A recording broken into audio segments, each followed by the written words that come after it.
क्या होगा अगर मैं आपसे कहूं कि आपका अपना दिमाग ही आपको धोखा दे रहा है? हर दिन यह आपको हजारों विचार देता है और उनमें से ज्यादातर बस अनावश्यक विचार होते हैं। भविष्य की चिंता, अतीत का पछतावा, मन में चलने वाली अंतहीन बातचीत। क्या यह जाना पहचाना लगता है? और क्या होगा अगर मैं कहूं कि 99% लोग इससे छुटकारा पाने की कोशिश में एक ही घातक गलती करते हैं और ऐसा करके वे चीजों को और बदतर बना देते हैं। वे अपने विचारों से लड़ने की कोशिश करते हैं। इस वीडियो में मैं आपको वे तरीके बताऊंगा जिनका उपयोग न्यूरोसाइंटिस्ट और साइकोथेरेपिस्ट मन से लड़ने के बजाय उससे तालमेल बिठाने के लिए करते हैं। हम बस अच्छा सोचो जैसी घिसी पिटी सलाहों की बात नहीं करेंगे। हम खास स्टेप बाय स्टेप तकनीकों पर गौर करेंगे जो आपको मानसिक शोर के लिए स्टॉप बटन दबाने में मदद करेंगी। अंत तक देखें और आप जानेंगे कि अपने दिमाग में छिपे सबसे बड़े दुश्मन को सबसे वफादार दोस्त में कैसे बदला जाए। वैसे अभी कमेंट्स में लिखे कि कौन सा विचार आपको सबसे ज्यादा परेशान करता है। आइए देखें कि हम सब कितने मिलते जुलते हैं। तकनीकों पर जाने से पहले आइए एक पल के लिए समझें कि हमारा दिमाग आखिर विचारों का यह प्रवाह क्यों पैदा करता है। अपने दिमाग को दुश्मन नहीं, बल्कि एक बहुत पुरानी और थोड़ी सी शक्की सुरक्षा प्रणाली समझें। लाखों सालों के विकास से बनी इसकी मुख्य भूमिका आपकी जान बचाना है। यह लगातार बाहरी दुनिया और आपके अंदरूनी अनुभवों को संभावित खतरों के लिए स्कैन करता रहता है। क्या होगा अगर मैं काम पर देर हो जाऊं? क्या मैंने कल सही किया था? कहीं कुछ बुरा तो नहीं हो जाएगा? यह सब आपके अंदरूनी अलार्म सिस्टम का काम है। समस्या यह है कि आज की दुनिया में नुकीले दांतों वाले बाघ जैसे असली खतरे बहुत कम हो गए हैं, लेकिन ये प्रणाली उतनी ही संवेदनशील बनी हुई है। ये सामाजिक खतरों, काम की समय सीमाओं और निजी परेशानियों पर उतनी ही तेजी से प्रतिक्रिया करती है।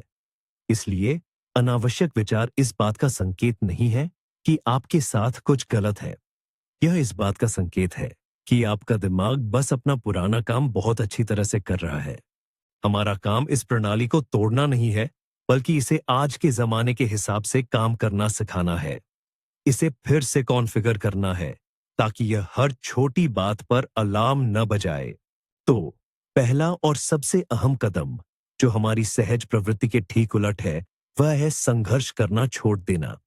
कल्पना कीजिए कि आप दलदली रेत में फंस गए हैं। आपकी सहज प्रवृत्ति आपको क्या करने को कहती है? बिल्कुल सही, पूरी ताकत से हाथ पैर मारना। और इसका नतीजा क्या होता है? आप और तेजी से डूबते चले जाते हैं। विचारों के साथ भी ठीक ऐसा ही होता है। आप जितना ज्यादा किसी चीज के बारे में न सोचने की कोशिश करते हैं, उतनी ही मजबूती से वह विचार आपके मन में घर कर जाता है। इसे सफेद भालू प्रभाव कहते हैं। अभी कोशिश कीजिए कि आप एक सफेद भालू के बारे में न सोचें। क्या होता है? वह तुरंत आपके दिमाग में आ जाएगा। इसलिए हमारी पहली तकनीक है नजरिया बदलना। संघर्ष करने के बजाय हम अवलोकन चुनते हैं। कल्पना कीजिए कि आपके विचार आकाश में बादल है और आप स्वयं आकाश है। बादल आते हैं और चले जाते हैं, अपना आकार बदलते हैं, कभी गहरे होते हैं और कभी हल्के, लेकिन वे कभी भी स्वयं आकाश नहीं होते। आप अपने विचार नहीं हैं, आप वह स्थान है जहां वे विचार प्रकट होते हैं। बस उनका अवलोकन करें, बिना किसी निर्णय के, जैसे आप गुजरते हुए बादलों को देखते हैं। यह सभी आने वाली तकनीकों के लिए एक मौलिक आधार है। आइए एक खास तकनीक पर नजर डालें जो आपको वह निरीक्षक बनने में मदद करेगी। इस तकनीक को लेबलिंग कहते हैं। जब आपके मन में कोई अनचाहा या बार बार आने वाला विचार आता है, तो उसमें गहराई से डूबने और उसे और बढ़ाने की बजाय आप बस उसे एक नाम देते हैं, एक लेबल लगा देते हैं। उदाहरण के लिए, अगर आपके मन में आता है, मैं ये इंटरव्यू जरूर खराब कर दूंगी, सब कुछ गड़बड़ हो जाएगा, मेरी बेइज्जती होगी। इस तरह के ख्याल पर यकीन करने की बजाय आप मन ही मन खुद से कहते हैं, अरे ये तो तबाही वाला विचार है, या बस चिंता। या अगर आप बार बार किसी शर्मनाक बातचीत को दोहरा रहे हैं, तो कहिए, अच्छा ये तो याद वाला विचार है, या रूमिनेशन। इससे क्या फायदा होता है? सबसे पहले आप एक दूरी बनाते हैं। विचार अब एक पूरी तरह से सच नहीं रह जाता, बल्कि ये बस एक मानसिक घटना बन जाता है, कई घटनाओं में से एक। दूसरा, आप अपने दिमाग की गतिविधियों को भावनात्मक केंद्रों, जैसे कि अमिगडाला अमिगडाला से हटाकर प्रीफ्रंटल कॉर्टेक्स में ले जाते हैं। यह हिस्सा तर्क और विश्लेषण के लिए जिम्मेदार है। आप किसी नाटक के किरदार से दर्शक बन जाते हैं। पूरे दिन ऐसा करने की कोशिश कीजिए, जैसे भविष्य का विचार, आलोचना का विचार, योजना का विचार। आप हैरान रह जाएंगे कि ये आसान सा काम आपकी भावनाओं के तनाव को कितना कम कर देता है। तो उन सबसे जिद्दी और दिमाग से न हटने वाले विचारों का क्या करें, जिनसे पीछा छुड़ाना लगभग नामुमकिन सा लगता है। ऐसे में एक अनोखा लेकिन बेहद कारगर तरीका हमारी मदद करता है। विचार को जबरदस्ती दूर भगाने के बजाय हम ठीक इसके विपरीत करते हैं। हम उसका सामना करते हैं, लेकिन अपनी शर्तों पर। इस तकनीक को चिंता का समय, वॉरी टाइम, कहा जाता है। अपने रोजाना के कार्यक्रम में एक खास समय तय करें, जैसे रोज शाम 6 बजे, सिर्फ 15 मिनट के लिए। ये आपकी सभी चिंताओं के लिए आपका आधिकारिक निर्धारित समय होगा। दिन भर में जब भी कोई परेशान करने वाला विचार आए, तो आप उसे भगाने की कोशिश न करें। आप उससे कहें, नमस्ते विचार, मैंने तुम्हें पहचान लिया। याद दिलाने के लिए धन्यवाद। आज शाम 6 बजे मेरे चिंता के समय में मैं तुम्हारे बारे में जरूर सोचूंगा। और उसे तुरंत अपनी डायरी या नोट्स में लिख ले। इसका नतीजा क्या होता है? पहला, आप उन विचारों से लड़ना बंद कर देते हैं, जिससे उनकी ऊर्जा कम हो जाती है। दूसरा, आप अपनी प्रतिक्रिया को टाल देते हैं और तय समय तक ज्यादातर जरूरी और भयानक विचार अपनी अहमियत और भावनात्मक तीव्रता काफी कम कर देते हैं। और जब आप शाम 6 बजे बैठकर उन पर सोचने लगते हैं, तो आप इसे एक काम की तरह पूरी जागरूकता के साथ करते हैं, न कि किसी घबराहट या डर के मारे। अक्सर तो ऐसा होता है कि उस समय तक सोचने के लिए कुछ बचता ही नहीं। जब मन में विचारों का सैलाब उमड़ पड़ता है, तो हम अक्सर वास्तविकता से कट जाते हैं और पूरी तरह से अपने अंदरूनी अनुभवों की दुनिया में खो जाते हैं। इस दुष्चक्र को तोड़ने के लिए तुरंत ग्राउंडिंग करना जरूरी है, यानी अपना ध्यान वर्तमान पल में, अपने शरीर में वापस लाना। इसके लिए 5-4-3-2-1 नामक एक सरल और शक्तिशाली तकनीक है। जैसे ही आपको लगे कि आप चिंता के भंवर में फंसे जा रहे हैं, रुकें और धीरे धीरे मन ही मन नाम ले 5 चीजें जो आप अभी देख सकते हैं। उदाहरण के लिए, मैं एक लैंप, मेज पर एक किताब, दीवार पर एक दरार, अपने हाथ और एक नीली कप देख रहा हूं। फिर 4 चीजें जिन्हें आप शारीरिक रूप से महसूस कर सकते हैं, जैसे मुझे अपने कंधों पर कमीज का कपड़ा, हथेली के नीचे मेज की ठंडक, पीठ पर कुर्सी का दबाव और जूते में अपने पैर महसूस हो रहे हैं। इसके बाद 3 चीजें जो आप सुन सकते हैं, जैसे मुझे कंप्यूटर की भिनभिनाहट, घड़ी की टिक टिक और खिड़की के बाहर गाड़ियों का शोर सुनाई दे रहा है। फिर 2 चीजें जिन्हें आप सूंघ सकते हैं, जैसे मुझे कॉफी की खुशबू और कागज की गंध महसूस हो रही है। और अंत में एक चीज जिसका आप स्वाद ले सकते हैं। आप पानी का एक घूंट ले सकते हैं या बस अपने मुंह में मौजूद स्वाद को महसूस कर सकते हैं। यह तकनीक आपके दिमाग को अमूर्त विचारों और अनुभवों से जबरदस्ती बाहर निकालती है और उसे वास्तविक भौतिक दुनिया में वापस लाती है। यह आपकी तंत्रिका तंत्र के लिए एक आपातकालीन रिबूट की तरह है। कई बार किसी अनचाहे विचार से पीछा छुड़ाने के लिए हमें अपने दिमाग को किसी ज्यादा मजेदार और चुनौती भरे काम में लगाना पड़ता है। हमारा मस्तिष्क स्वाभाविक रूप से जब चेतन ध्यान की बात आती है, तो एक ही काम पर केंद्रित हो पाता है। यह एक ही समय में 2 जटिल चीजों पर पूरी तरह से ध्यान नहीं लगा सकता और हम इसकी इस खासियत का अपने फायदे के लिए इस्तेमाल कर सकते हैं। इस तरीके को कॉग्निटिव स्विचिंग, संज्ञानात्मक बदलाव, कहा जाता है। इसका मतलब सिर्फ किसी निष्क्रिय चीज, जैसे कि टीवी सीरियल देखना, से ध्यान भटकाना नहीं है, बल्कि मस्तिष्क की वर्किंग मेमोरी, कार्यकारी स्मृति को पूरी तरह से सक्रिय करना है। जैसे ही कोई परेशान करने वाला विचार आपको घेरे, इस सूची में से कुछ करके देखे। उदाहरण के लिए 100 से 7 घटाकर उल्टी गिनती शुरू करें। 100, 93, 86। इसमें एकाग्रता की जरूरत होती है। अपनी पसंदीदा लेकिन लंबे समय से ना सुनी गई धुन के बोल याद करें और मन ही मन गुनगुनाने की कोशिश करें। औ अक्षर से शुरू होने वाले 20 देशों के नाम बताने की कोशिश करें। या फिर मन ही मन गणित के सवाल हल करना शुरू कर दें। सुडोकू, क्रॉसवर्ड, कोई नई भाषा सीखना या कोई संगीत वाद्य यंत्र बजाना। ये सभी अनचाहे विचारों को दिमाग की वर्किंग मेमोरी से हटाने के बेहतरीन तरीके हैं। मुख्य बात यह है कि काम इतना जटिल होना चाहिए कि उसमें आपकी पूरी एकाग्रता और भागीदारी लगे। चिंता के लिए समय की अवधारणा को आगे बढ़ाते हुए हम एक विशेष मानसिक भंडारण बना सकते हैं। इसे हम विचारों का डिब्बा या मानसिक तिजोरी कह सकते हैं। ये तकनीक एक प्रकार की कल्पना है जो आपको विचारों से खुद को स्पष्ट रूप से अलग करने में मदद करती है। जब कोई नई परेशान करने वाली सोच आती है, तो अपने सामने एक सुंदर और सुरक्षित डिब्बा या तिजोरी की कल्पना करें। यह लकड़ी का हो सकता है, जिस पर नक्काशीदार डिजाइन हो, या फिर स्टील का, जिस पर कोड वाला ताला लगा हो। जैसा भी आपको पसंद हो। मानसिक रूप से अपनी उस सोच को लें जो एक काले बादल, एक नुकीली गेंद या सिर्फ लिखे हुए कागज के टुकड़े जैसी दिख सकती है। उसे ध्यान से देखें, बिना कोई निर्णय लिए, और फिर खुद से कहे, अभी तुम्हारे लिए समय नहीं है। और धीरे से उस सोच को अपने डिब्बे में रख दें, उसे चाबी या ताले से बंद कर दें। आप यह भी कल्पना कर सकते हैं कि आप इस डिब्बे को अलमारी की किसी दूर की शेल्फ पर रख रहे हैं। आप इस विचार से हमेशा के लिए छुटकारा नहीं पा रहे हैं, न ही आप इससे लड़ रहे हैं। आप बस उससे कह रहे हैं कि आप बाद में, जब आप तैयार महसूस करेंगे, तो उस पर वापस आएंगे। ये आपको नियंत्रण की एक जबरदस्त भावना देता है। विचार अब आपकी अनुमति के बिना आपके जीवन में दखल नहीं देंगे। अब आप तय करते हैं कि इस डिब्बे को कब खोलना है। और अक्सर ऐसा होता है कि जब आप आखिरकार इसे खोलते हैं, तो अंदर के कई विचार अपनी शक्ति खो चुके होते हैं या बहुत कमजोर पड़ गए होते हैं।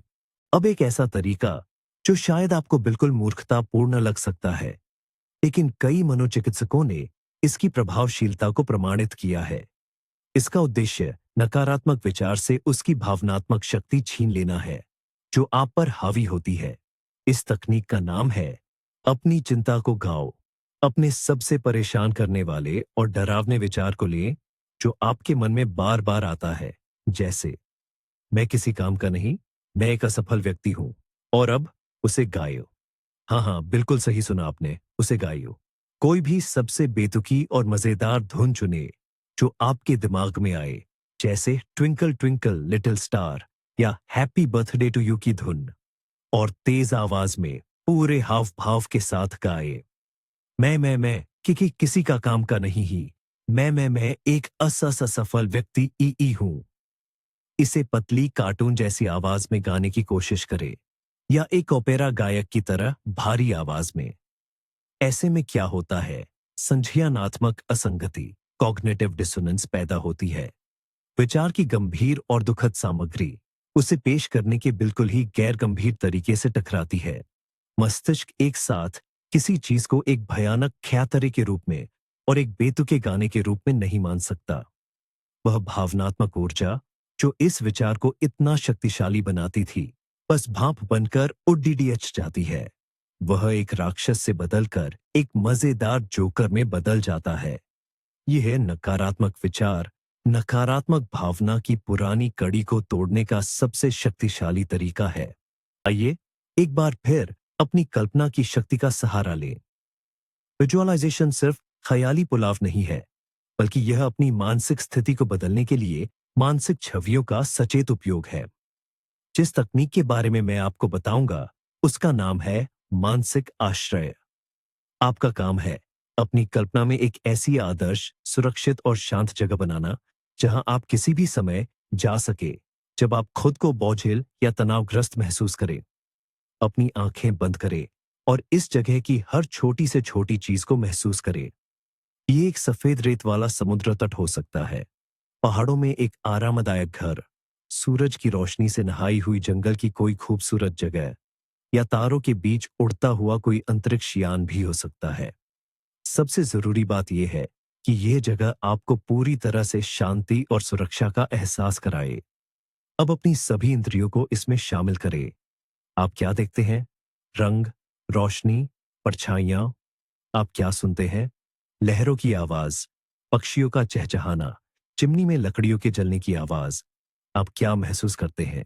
पैरों के नीचे गर्म रेत, त्वचा पर हल्की हवा, कुर्सी की नरमी। आपको कैसी खुशबू आती है? नमकीन समुद्र की खुशबू, देवदार या पाइन की खुशबू, ताजी बनी हुई चाय की महक। रोजाना कम से कम कुछ मिनटों के लिए ही सही इस आश्रय में जाइए। और तब जब आप तनाव में हो तो आप सिर्फ आंखें बंद करके तुरंत वहां पहुंच पाएंगे और शांति का अनुभव कर पाएंगे। हमारे कई अनावश्यक विचार तथ्यों पर नहीं, बल्कि वास्तविकता की गलत धारणा पर आधारित होते हैं, जिन्हें कॉग्निटिव बायस, संज्ञानात्मक विकृति कहते हैं। कॉग्निटिव बिहेवियरल थेरेपी सीबीटी हमें सिखाती है कि हम अपनी सोच के प्रति जासूस बने, उन पर सवाल उठाए। जैसे ही आपको कोई नकारात्मक विचार आए, उसे तुरंत सच न मान ले। उससे 3 आसान सवालों की मदद से पूछताछ करें। पहला सवाल, मेरे पास क्या सबूत है कि यह विचार 100% सच है? 50 या 90% नहीं, बल्कि पूरे 100%। अक्सर हम पाते हैं कि हमारे सबसे डरावने विचार सिर्फ अनुमान होते हैं, तथ्य नहीं। दूसरा सवाल, क्या इस स्थिति को देखने का कोई और अधिक सकारात्मक या तटस्थ तरीका है? यह हमें संकीर्ण सोच से बाहर निकलने और अन्य विकल्पों को देखने में मदद करता है। उदाहरण के लिए, बॉस ने मेरी तरफ तिरछी नजर से देखा। वह मुझे नौकरी से निकालना चाहता है। सोचने के बजाय आप सोच सकते हैं, हो सकता है आज उसका दिन बुरा रहा हो। और तीसरा सवाल, सबसे शक्तिशाली, मैं अपने सबसे अच्छे दोस्त से क्या कहता अगर वह ऐसी ही स्थिति में ऐसे ही विचारों के साथ होता? आमतौर पर हम दोस्तों के प्रति कहीं ज्यादा सहानुभूति और तर्कसंगतता रखते हैं, बजाय अपने खुद के। इस सवाल का जवाब आपको खुद को एक बाहरी नजरिए से देखने में मदद करेगा और आप खुद को सचमुच एक अच्छा और व्यावहारिक सलाह दे पाएंगे। यह तरीका पूरी तरह से चीजों को स्वीकार करने पर आधारित है और शायद आपको थोड़ा अजीब लग सकता है। क्या होगा अगर आप किसी विचार से लड़ने, उसे नजरअंदाज करने या उसका विश्लेषण करने के बजाय बस अपने दिमाग को धन्यवाद दें? कल्पना कीजिए कि आपका चिंताजनक विचार एक ऐसा बॉडीगार्ड है जो बहुत ज्यादा चौकस है और उसे हर छोटी सी आहट में भी खतरा दिखता है। वह आपका बुरा नहीं चाहता, बल्कि वह तो आपको बचाने की पूरी कोशिश कर रहा है, बस थोड़ा अटपटे ढंग से। जब क्या होगा अगर मैं बीमार पड़ जाऊं? जैसा कोई विचार आए तो घबराने के बजाय मन ही मन कहें, धन्यवाद दिमाग, मेरी चिंता करने के लिए। मैं सराहना करता हूं कि तुम मुझे बचाने और संभावित खतरों से आगाह करने की कोशिश कर रहे हो, लेकिन अभी मैं ठीक हूं, मैं संभाल लूंगा, तुम आराम कर सकते हो। ऐसा रवैया पूरी स्थिति को बदल देता है। आप अपने विचारों के शिकार बनना बंद कर देते हैं और उनके दयालु मालिक बन जाते हैं। आप बहस नहीं करते, कुछ भी साबित नहीं करते। आप बस उस विचार के पीछे के इरादे को पहचानते हैं, आपको बचाने के इरादे को, और धीरे से उसे जाने देते हैं। यह चिंता को निरस्त कर देता है। आप मानो अपने अंदर के घबराने वाले हिस्से से कहते हैं, मैं तुम्हें सुन रहा हूं, धन्यवाद, नियंत्रण मेरे हाथ में है। समय के साथ यह अभ्यास आपके दिमाग को सिखाता है कि हर संभावित खतरे पर लाल सायरन बजाने की जरूरत नहीं है। हमारी सांसें एक कमाल का जरिया है जो हमेशा हमारे साथ रहता है। ये हमारे स्वायत्त तंत्रिका तंत्र, ऑटोनॉमिक नर्वस सिस्टम को सीधे नियंत्रित करने का एक रास्ता है। जब हम परेशान होते हैं तो हमारी सांसें तेज और उथली हो जाती हैं, लेकिन अगर हम जानबूझकर अपनी सांस लेने के तरीके को बदल दें तो हम अपने दिमाग को यह संदेश दे सकते हैं कि सब ठीक है, कोई खतरा नहीं है। तेजी से शांति पाने के लिए सबसे असरदार तकनीकों में से एक है स्क्वायर ब्रीदिंग या चौकोर सांस। तनाव से राहत पाने के लिए इसे सैनिक, खिलाड़ी और डॉक्टर इस्तेमाल करते हैं। यह बहुत आसान है। एक वर्ग स्क्वायर की कल्पना कीजिए। इसकी हर भुजा सांस लेने का एक चरण है और हर चरण 4 सेकंड का होता है। तो सीधे बैठ जाइए। नाक से धीरे धीरे सांस अंदर ले, 4 तक गिनते हुए। फिर 4 तक गिनते हुए अपनी सांस रोके। इसके बाद मुंह से धीरे धीरे सांस बाहर छोड़े। फिर से 4 तक गिनते हुए और फिर सांस बाहर निकालने के बाद 4 तक गिनते हुए रुके। यह एक चक्र पूरा हुआ। इसे 3 से 5 बार दोहराए। अपनी गिनती पर और फेफड़ों में हवा के आने जाने के एहसास पर ध्यान दें। यह आसान अभ्यास दिल की धड़कन को धीमा करता है, रक्तचाप, ब्लड प्रेशर कम करता है और आपको लड़ो या भागो, फाइट और फ्लाइट मोड से बाहर निकालकर शांति एंड मन की स्पष्टता की स्थिति में वापस लाता है। आइए सोच की गलतियों यानी कॉग्निटिव डिस्टॉर्शन की दुनिया को और गहराई से समझते हैं। ये सोचने के ऐसे आम पैटर्न हैं जो हमें हकीकत को नकारात्मक रूप से देखने पर मजबूर करते हैं। इन्हें पहचानना एक कमाल की क्षमता है, बिल्कुल किसी सुपर पावर की तरह। ऐसी ही एक सबसे आम विकृति है कैटास्ट्रोफाइजेशन। इसमें हम एक छोटी सी समस्या को एक बड़ी आपदा मान लेते हैं। मान लीजिए आपने एक रिपोर्ट में एक छोटी सी टाइपिंग की गलती कर दी और आपके मन में विचार आया, अब तो पक्का मुझे नौकरी से निकाल देंगे। मुझे कभी दूसरी नौकरी नहीं मिलेगी और मैं गरीबी में मरूंगा। जैसे ही आप खुद को ऐसे सोचते हुए पकड़े, खुद से कहिए, रुक जाओ, ये कैटास्ट्रोफाइजेशन है।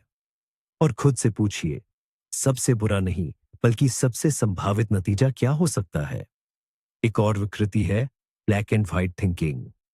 इसमें दुनिया को सिर्फ अच्छा या बुरा और सफलता या असफलता के रूप में देखा जाता है। जैसे अगर मैं परीक्षा में पूरे नंबर नहीं ला पाया तो मैं पूरी तरह से असफल हूं। ग्रे के शेड्स देखना सीखिए। सोचिए, भले ही मुझे पूरे नंबर न मिले, फिर भी ठीक ठाक नंबर लाना भी एक अच्छा परिणाम है। कुछ और विकृतियां भी हैं, जैसे माइंड रीडिंग, दूसरों के मन की बातें पढ़ना। जब आप सोचते हैं, मुझे पता है कि वे मेरे बारे में बुरा सोच रहे हैं, और मस्ट स्टेटमेंट, जरूरी बातें, जब आप खुद पर दबाव डालते हैं कि मुझे हमेशा सब कुछ परफेक्ट करना चाहिए। अपने सोचने के इन तरीकों पर नजर रखना शुरू करें। बस इतना समझ लेना कि यह सिर्फ एक विकृति है, हकीकत नहीं। आपकी आधी समस्या वहीं हल हो जाती है। विचारों को नियंत्रित करने का एक और आसान लेकिन बेहद प्रभावी तरीका है स्थगित करने की विधि। यह चिंता के लिए समय, वॉरी टाइम जैसा ही है, लेकिन थोड़ा अलग तरीके से काम करता है और केवल चिंताजनक विचारों पर नहीं, बल्कि किसी भी तरह के अनचाहे या घुसपैठिए विचारों पर लागू होता है। कल्पना कीजिए, आपके दिमाग में कोई विचार दस्तक देता है, तुरंत आपका ध्यान खींचने की मांग करता है। यह किसी नए प्रोजेक्ट का विचार हो सकता है, सोशल मीडिया देखने की इच्छा, या कोई अचानक याद आई बात। तुरंत सब कुछ छोड़कर उस विचार के पीछे जाने के बजाय आप उससे कहते हैं, बहुत बढ़िया विचार है, मैं इस पर सोचूंगा, लेकिन अभी नहीं। मैं इस पर 10 मिनट बाद सोचूंगा, या 1 घंटे बाद, या जब आप अपना वर्तमान काम पूरा कर लेंगे। आप विचार को नकारते नहीं हैं, आप बस उससे कुछ देर इंतजार करने को कहते हैं। समय का यह छोटा सा अंतराल कमाल का काम करता है। यह उद्दीपन प्रतिक्रिया, स्टिमुलस रिस्पॉन्स के आवेगी संबंध को तोड़ देता है। इन 10 मिनटों में विचार के साथ आया भावनात्मक आवेश अक्सर कम हो जाता है, और जब आप उस विचार पर वापस आते हैं तो आप उसे अधिक समझदारी से आंक सकते हैं और तय कर सकते हैं कि क्या वह आपके समय और ऊर्जा के लायक है। अक्सर ये पता चलता है कि जो विचार बहुत महत्वपूर्ण और जरूरी लग रहा था, वह केवल एक क्षणिक आवेग था। यह तकनीक आपके आत्मनियंत्रण और सचेतनता की मांसपेशी को प्रशिक्षित करती है। कई बार जब हम अपने ख्यालों में बहुत गहरे उतर जाते हैं और एक ही बात को बार बार सोचते रहते हैं, तो उससे बाहर निकलने का सबसे अच्छा तरीका अक्सर अपने शरीर का इस्तेमाल करना होता है। जब हम ऐसी विचारों की उलझन या रुमिनेशन में फंस जाते हैं, तो हमारा दिमाग एक बहुत ही निष्क्रिय मानसिक अवस्था में होता है। शारीरिक गतिविधि इसका सबसे ताकतवर इलाज है। गतिविधि हमारा ध्यान अमूर्त चिंताओं से हटाकर शरीर की ठोस संवेदनाओं पर ले आती है। जब आप दौड़ते हैं तो आपको अपनी मांसपेशियों का खिंचाव महसूस होता है, दिल की धड़कन सुनाई देती है और हवा आपके चेहरे को छूती है। हमारा दिमाग एक साथ इतनी गहन शारीरिक गतिविधि को संभालने और उन्हीं पुराने विचारों में उलझे रहने के लिए पर्याप्त संसाधनों का उपयोग नहीं कर पाता है। इसके अलावा व्यायाम, खासकर कार्डियो, एंडोर्फिन के उत्पादन को बढ़ावा देता है। ये हमारे शरीर के प्राकृतिक एंटीडिप्रेसेंट और दर्द निवारक होते हैं। आपको मैराथन दौड़ने की जरूरत नहीं है। घर के आसपास की बस 15 मिनट की तेज सैर भी कमाल कर सकती है। सैर के दौरान जानबूझकर अपने कदमों की ताल पर, अपनी सांसों पर और अपने आसपास दिख रही चीजों पर ध्यान केंद्रित करने की कोशिश करें। पसंदीदा संगीत पर नाचना, योग करना या स्ट्रेंथ ट्रेनिंग, कोई भी ऐसी शारीरिक गतिविधि जो आपको पसंद हो, प्रभावी होगी। आप सचमुच तनाव और उन अनचाहे विचारों को अपने शरीर से बाहर निकाल देते हैं। हमारे मन में चलने वाली बातें हमारी मनः स्थिति पर बहुत गहरा प्रभाव डालती हैं। यदि आप खुद से लगातार नकारात्मक बातें कहते रहते हैं, तो समय के साथ वे आपके लिए सच्चाई बन जाती हैं। लेकिन हम इस स्थिति को जानबूझकर बदल सकते हैं।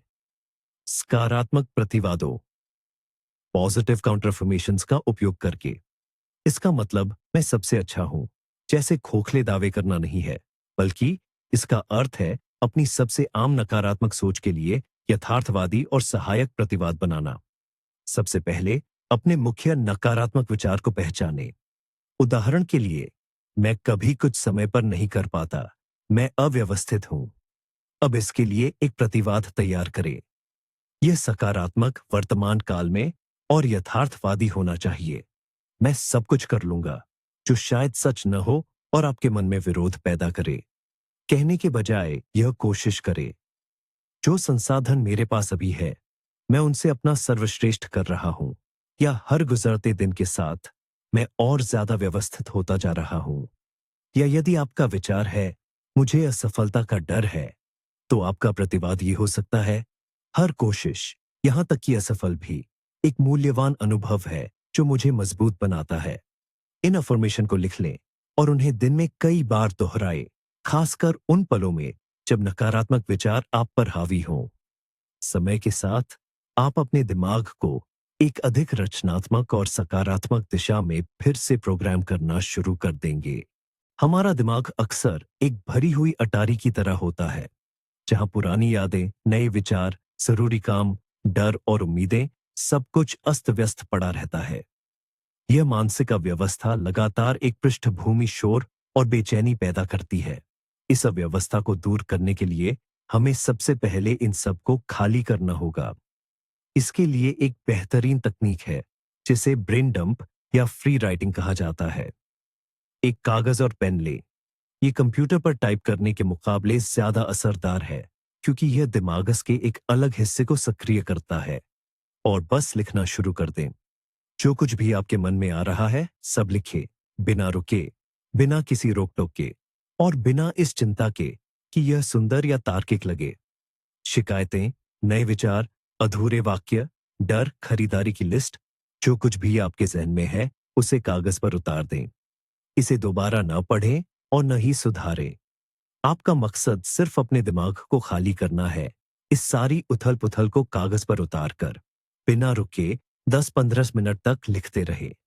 जब आप ये प्रक्रिया पूरी करेंगे, तो आपको एक अद्भुत हल्कापन और स्पष्टता महसूस होगी। अक्सर अपने विचारों को कागज पर देखकर आपको एहसास होता है कि वे कितने बढ़ा चढ़ाकर पेश किए गए हैं या कितने अतार्किक हैं। इस कागज को आप बाद में जला सकते हैं, फाड़ सकते हैं या बस फेंक सकते हैं। इसका भौतिक रूप से निपटारा करना भी एक शक्तिशाली चिकित्सीय प्रभाव डाल सकता है। विचारों को समझने और उनके साथ बेहतर ढंग से निपटने का एक बेहद आधुनिक और प्रभावी तरीका acceptance and commitment therapy ACT से आया है। इसे डिफ्यूजन या संज्ञानात्मक अलगाव कहा जाता है। इसका मूल विचार यह है कि हम अपने विचारों को वस्तुनिष्ठ सत्य के रूप में न देखकर केवल शब्दों के रूप में पहचानना सीखें, जैसे कि ये सिर्फ ध्वनियाओं या प्रतीक हैं जो आपके मन में उठ रहे हैं। हम अक्सर अपने विचारों से, खासकर नकारात्मक विचारों से, जुड़ जाते हैं जैसे मैं एक हारा हुआ व्यक्ति हूं का विचार एक विचार मात्र न होकर एक तथ्य की तरह हमारे अस्तित्व का ही हिस्सा लगने लगता है। डिफ्यूजन इस जुड़ाव को तोड़ने में मदद करता है। इसका एक सरल अभ्यास है। खुद को मैं असफल हूं कहने के बजाय यह कहने की कोशिश करे, मेरे मन में यह विचार आ रहा है कि मैं असफल हूं। क्या आप फर्क महसूस करते हैं? एक दूरी पैदा होती है। आप वह है जो इस विचार को देख रहे हैं, न कि विचार खुद आप इसे एक कदम और आगे ले जा सकते हैं। कल्पना कीजिए कि यह विचार नदी में बहते पत्तों पर लिखा हुआ है या किसी स्टेशन से गुजरती ट्रेन के डिब्बों पर। आप उस ट्रेन में कूद नहीं जाते, बल्कि सिर्फ उसे गुजरते हुए देखते हैं। यह आपके आंतरिक संसार के प्रति आपके नजरिए को मौलिक रूप से बदल देता है। विचार आप पर हावी होने की अपनी शक्ति खो देते हैं। हास्य, चिंता और जुनूनी विचारों से निपटने के सबसे कम आंके गए साधनों में से एक है।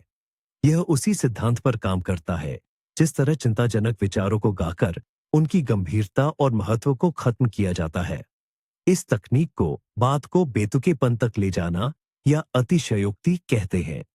अपनी किसी चिंताजनक सोच को ले और उसे पूरी तरह से बेतुके और हास्यास्पद स्तर तक बढ़ाना शुरू करें। मान लीजिए आपको यह चिंता सता रही है, अगर मैंने मीटिंग में कोई बेवकूफी भरी बात कह दी तो क्या होगा? इस बात को बढ़ा चढ़ाकर सोचना शुरू करें। हाँ, मैं इतनी बड़ी बेवकूफी करूंगा कि कमरे में हर कोई चुप हो जाएगा और मेरी तरफ देखेगा। मेरा बॉस अपनी कुर्सी से उठेगा, धीरे धीरे मेरे पास आएगा और मेरा बैज फाड़ कर फेंक देगा।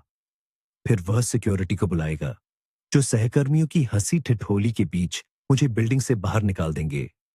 मेरी इस बेवकूफी की खबर दुनिया भर के मीडिया में छा जाएगी। राष्ट्रपति को एक आपातकालीन भाषण देना पड़ेगा।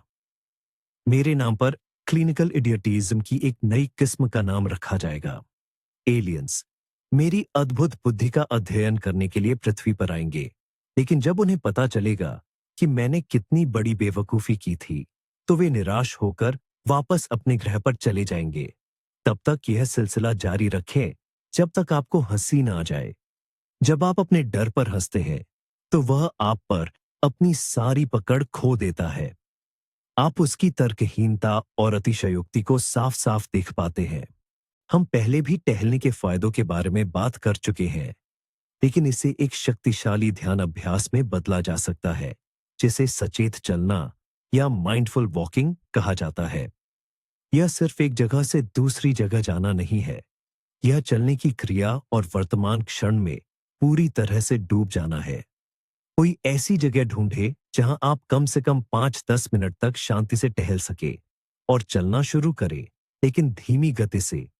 अपना सारा ध्यान अपने पैरों के तलवों में होने वाली संवेदनाओं पर ले जाए। महसूस करें कि आपकी एड़ी जमीन को कैसे छूती है, शरीर का वजन कैसे पंजों पर आता है और उंगलियां सतह से कैसे धकेलती हैं। अपने पैरों के नीचे जमीन की बनावट को महसूस करें, चाहे वह डामर हो, घास हो या बजरी। फिर अपना ध्यान और विस्तृत करें। महसूस करें कि आपके पैर कैसे चल रहे हैं, आपकी मांसपेशियां कैसे काम कर रही हैं। अपनी त्वचा पर हवा की हलचल, सूरज की गर्मी या हवा की ठंडक को महसूस करें। अपने आसपास की सभी आवाजों को सुने, उनका विश्लेषण न करें, बल्कि उन्हें केवल एक ध्वनि परिदृश्य के रूप में स्वीकार करें। जब मन में विचार आए, और वे यकीनन आएंगे, तो बस उन्हें पहचानें और धीरे से अपना ध्यान वापस चलने की संवेदनाओं पर ले आए। यह अभ्यास आपको अभी और यहीं रहना सिखाता है और अपने शरीर को एक ऐसे लंगर के रूप में उपयोग करना सिखाता है जो आपको वर्तमान क्षण में अनावश्यक विचारों के तूफान से दूर रखता है। और अंत में हम उस सबसे महत्वपूर्ण सिद्धांत पर आते हैं जो सभी प्रभावी तकनीकों की नींव है। यह सिद्धांत है स्वीकार करना, न कि विरोध करना। हमारे विचारों से जुड़ी सारी समस्याएं तब शुरू होती है जब हम यह तय करते हैं कि उनमें से कुछ बुरे, गलत या खतरनाक हैं और उनसे लड़ना शुरू कर देते हैं। लेकिन जैसा कि हम पहले ही जान चुके हैं, विचारों से लड़ना आग को पेट्रोल से बुझाने जैसा है। यह उन्हें और भी प्रबल बनाता है। स्वीकार करने का यह मतलब नहीं है कि आपको अपने परेशान करने वाले विचार पसंद आने चाहिए या आप उन पर विश्वास करें। स्वीकार करना यह मानना है कि विचार आते जाते रहते हैं और यह मस्तिष्क की कार्यप्रणाली का एक स्वाभाविक हिस्सा है। ये उन्हें बिना पकड़े या धकेले बस वैसे ही रहने देने की तत्परता है। कल्पना कीजिए कि आप एक नदी के किनारे खड़े हैं। विचार उस पानी की तरह हैं जो लगातार बहता रहता है। विरोध करना नदी को रोकने की कोशिश करने जैसा है। यह थका देने वाला और निरर्थक है। स्वीकार करना किनारे बैठकर बस बहाव को देखना है। कभी पानी साफ और शांत होगा तो कभी मैला और तूफानी, लेकिन आप किनारे पर ही रहते हैं। आप नदी नहीं हैं। इस साधारण तथ्य को समझना ही अपने मन को नियंत्रित करने का सर्वोच्च कौशल है। यही सच्ची स्वतंत्रता है। तो आइए आज की बात का सार निकालते हैं। आज हमने अनावश्यक और अनचाहे विचारों से निपटने के 20 बेहद प्रभावशाली तरीकों पर चर्चा की। हमने सीखा कि कैसे अपने मन में चल रहे नाटक के भागीदार नहीं, बल्कि शांत दर्शक बने। हमने विचारों को लेबल करना सीखा, उनके लिए एक खास समय तय किया, अपनी इंद्रियों के माध्यम से खुद को वर्तमान से जोड़ा, अपनी चिंताओं को गाकर उन्हें बेतुका बनाया और अपने विचारों के जासूस बनकर उन पर सवाल उठाए। यहां तक कि हमने अपने दिमाग को उसकी अटपटी सी परवाह के लिए धन्यवाद देना भी सीखा। लेकिन क्या आप जानते हैं असली रहस्य क्या है? यह विचारों को पूरी तरह से रोकना नहीं है। यह न तो संभव है और न ही इसकी जरूरत है। विचार तो बस हमारे मन का मौसम है, कभी धूप तो कभी तूफान। सच्ची सफलता तब मिलती है जब आप यह समझते हैं कि आप मौसम नहीं हैं। आप तो आकाश हैं। आप वह विशाल अंतरिक्ष हैं जहां यह सब घटित होता है। और आपका काम मौसम को नियंत्रित करना नहीं है, बल्कि बारिश में न भीगना और धूप का आनंद लेना सीखना है। अपने विचारों के गुलाम बनना छोड़कर उनके एक बुद्धिमान और शांत पर्यवेक्षक बने। इस वीडियो को अंत तक देखने के लिए आपका बहुत बहुत धन्यवाद। आपका ध्यान ही हमारी सबसे बड़ी प्रेरणा है। अगर आपको इनमें से कम एक भी तरीका उपयोगी लगा हो, तो कृपया लाइक करें और चैनल को सब्सक्राइब करें। यहां हम अपने मस्तिष्क की इस अद्भुत दुनिया की खोज जारी रखेंगे। और अब आपसे एक सवाल, इन 20 तरीकों में से आप सबसे पहले कौन सा तरीका आजमाएंगे? या हो सकता है कि आपके पास मानसिक शोर से निपटने का अपना कोई आजमाया हुआ तरीका हो। अपने अनुभव कमेंट्स में साझा करें।